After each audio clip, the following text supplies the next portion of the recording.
Olá, a paz do Senhor. Seja bem-vindo novamente ao canal da nossa igreja, Comunidade Evangélica. Eu sou a Elo Teixeira e hoje eu vim aqui para bater um papo com você sobre alianças. Deus tem me provocado muito nesses últimos dias sobre aliança.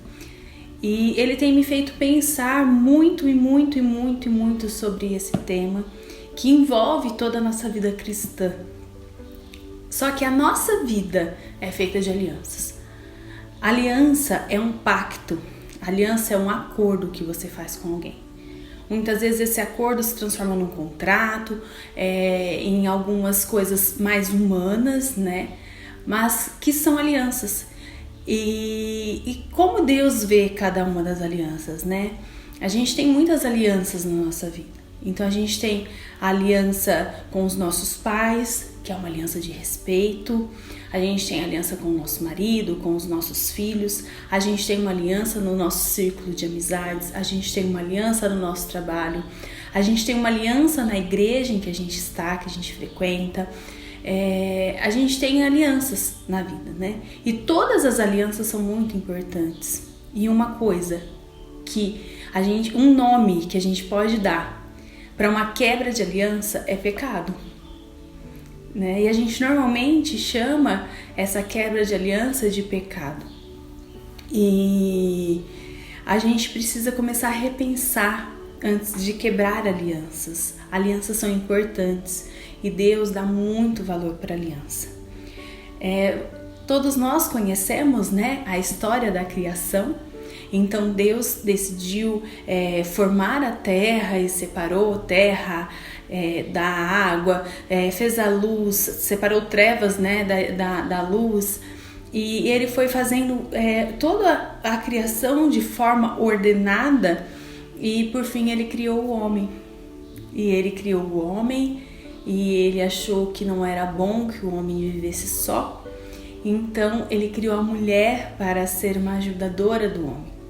O homem, ele tinha um trabalho na terra e esse trabalho era lavrar a terra, cuidar da terra, ter uma mordomia com os animais. Foi o homem, inclusive, que deu um nome para todos os animais, o Adão. E Deus, todo dia na viração, passava pelo jardim para ver Adão, para ver a criação que ele tinha feito. Então lá em Gênesis 1 e 2 a gente vê esse relato da criação. Mas em Gênesis 3 uma coisa muito triste acontece, porque quando Deus faz esse acordo, essa aliança com Adão, a aliança que ele tinha com Adão você pode fazer o que você quiser. Você pode comer de todas as plantas, de todas as árvores que tem nesse jardim, mas da árvore que fica no centro do jardim, dessa você não pode comer. E essa foi a aliança que Deus fez ali com Adão no Éden. E daí a gente começa a ler no versículo 6 do capítulo 3, a mulher estava passeando pelo jardim e uma serpente começou a falar com ela. Então vamos ler o versículo 6 e um pouquinho mais. Quando a mulher viu que a árvore parecia agradável ao paladar, era atraente aos olhos e, além disso, desejável para ela se obter discernimento, tomou do seu fruto, comeu-o e deu a seu marido, que comeu também. Os olhos dos dois se abriram e perceberam que estavam nus. Então juntaram folhas de figueira para cobrir-se. Ouvindo o homem e a sua mulher os passos do Senhor Deus, que andava pelo jardim quando soprava a brisa do dia, esconderam-se da presença do Senhor Deus entre as árvores do jardim. Mas o Senhor Deus chamou o homem perguntando: onde está você? E aqui a gente tem uma revelação maravilhosa, porque o homem já havia quebrado a aliança que ele fez com Deus.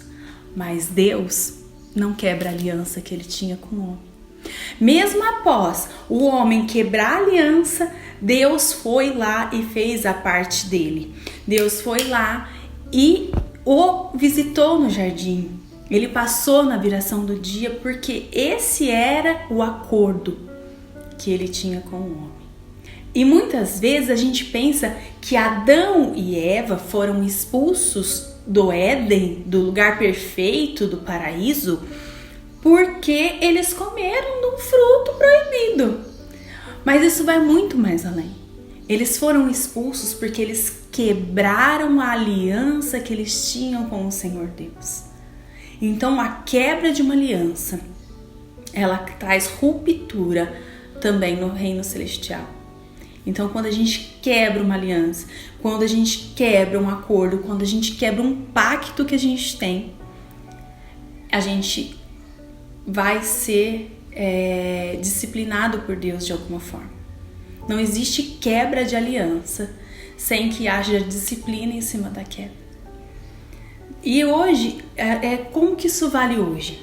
Né? Como que tá essa aliança hoje? Após essa aliança, Deus fez uma outra aliança com Abraão, e essa é a aliança sobre a qual nós também vivemos, porque ela foi estendida a todos os homens, não somente pelos descendentes de Abraão. Então faça um favor agora, abre a sua Bíblia comigo no livro de Hebreus, no capítulo 7, no versículo 22. Hebreus 7, 22 diz assim: Jesus tornou-se, por isso mesmo, a garantia de uma aliança superior. Por isso que? Por saber que nós homens somos falhos, que nós vamos pecar, porque a gente não tem como não pecar, porque faz parte de quem nós somos. Então o pecado está em nós. Mas embora a gente seja pecador, Jesus deu uma garantia que essa aliança que a gente tem nele, ela não pode ser quebrada, porque ele não muda quem ele é. Deus permanece o mesmo. Não importa o que você fizer, não importa o que eu fizer, não importa o que nós façamos, Deus permanece o mesmo. Deus não quebra a aliança que ele tem com a gente. A aliança que ele tem conosco hoje é que se nós crermos em Jesus como único Salvador, nós um dia habitaremos com ele. Para encerrar, eu quero que você abra a sua Bíblia em 2 Coríntios, no capítulo 3. Porque às vezes a gente vai pensar assim: eu não tenho capacidade de cumprir essa aliança. Eu não tenho capacidade de ter esse acordo com Deus. Eu sozinho não consigo. E de fato, nem eu, nem você. E não existe um homem sequer capaz de cumprir esse pacto, essa aliança com Jesus sozinho. Mas em 2 Coríntios 3, no versículo 6, está escrito: Ele nos capacitou para sermos ministros de uma nova aliança, não da letra, mas do Espírito, pois a letra mata, mas o Espírito vivifica. Então nós somos ministros da aliança de Jesus.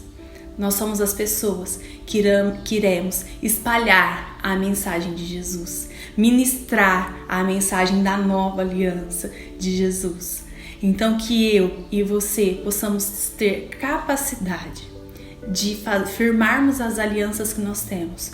Primeiramente, a aliança que nós temos com Deus, com Jesus, nosso Salvador. E em segundo, todas as alianças que você tem. Se você tem hoje uma aliança quebrada, seja ela com um filho, com um pai, seja uma aliança quebrada com um irmão, com um ministério, seja uma aliança quebrada entre um casamento, refaça as alianças, porque as alianças são importantes para o Senhor. Pense um pouco sobre isso. Tudo que a gente faz que envolve uma aliança, que envolve um pacto, que envolve um acordo, isso a gente tem que cumprir, para que a gente possa viver em agrado com o coração do nosso Pai. Amém? Eu espero que essa palavra te leve a refletir um pouquinho sobre a aliança, porque isso tem falado fortemente no meu coração. E eu espero que isso também possa falar no teu coração, para que nós possamos juntos crescer e um ajudar o outro, um suportar o outro, até o dia que ele venha. Maranata, ora vem, Senhor Jesus. Te convido a orar comigo nesse momento. Senhor meu Deus, eu te agradeço por tanto. Eu te agradeço porque eu não sou capaz, Pai, eu não sou capaz de manter as minhas próprias alianças. Mas eu sei que o Senhor me capacita, ó Pai, para que eu seja uma pessoa melhor. Eu sei que o Senhor me capacita para que eu mantenha o elo perfeito, ó Pai, entre mim e todas as pessoas, ó Pai, que me cercam. Pai, eu te peço em nome de Jesus, que se hoje existe alguma aliança que foi quebrada em minha vida, eu te peço em nome de Jesus, ó Pai, ajuda-me a restaurar. Porque, Senhor, eu entendo que nenhuma pessoa que entrou na minha vida entrou inutilmente, mas entrou para que eu pudesse ser modificada através dessas vidas, para que eu possa resplandecer, ó Pai, a tua luz. Que onde eu for eu seja luz, eu seja sal, para que as pessoas enxerguem em mim, ó Pai, o teu amor. Que eu seja instrumento da vossa paz, ó Pai. Que eu seja instrumento, ó Pai, de amor onde eu estiver. E que eu possa, ó Pai, transbordar todos os seus dons, ó Pai, todas as suas características, ó Pai. Capacita-me, ó Pai, com teu fruto, para que eu possa frutificar em outras vidas, Pai. Em nome de Jesus, ó Pai, ajuda a tua igreja a manter essa aliança. É o que eu te peço hoje, em nome de Jesus. Amém. Amém. Por fim, eu gostaria de lembrá-los que devido ao aumento de números de Covid-19 na nossa cidade, as portas do nosso templo estarão fechadas e não haverão cultos presenciais no templo. No entanto, estaremos presentes uns com os outros através das redes sociais, das nossas mídias digitais, aos sábados no YouTube e aos domingos no YouTube e no Facebook. E nós esperamos e contamos com a presença de vocês. Amém? Se esse conteúdo foi relevante para você, eu te peço, dá um like, dá um joinha aqui, comenta. Quando você faz isso, o YouTube entende que esse conteúdo é relevante e ele divulga para o maior número de pessoas. Aproveita e já curte e se inscreve no canal da nossa igreja, para que mais pessoas possam receber o conteúdo que aqui está sendo exposto. Hoje nós já temos quase 60 ou 70 vídeos, se eu não me engano, e é um conteúdo muito legal. A gente tem muita coisa boa que pode abençoar muitas pessoas. Um beijo e fiquem com Deus.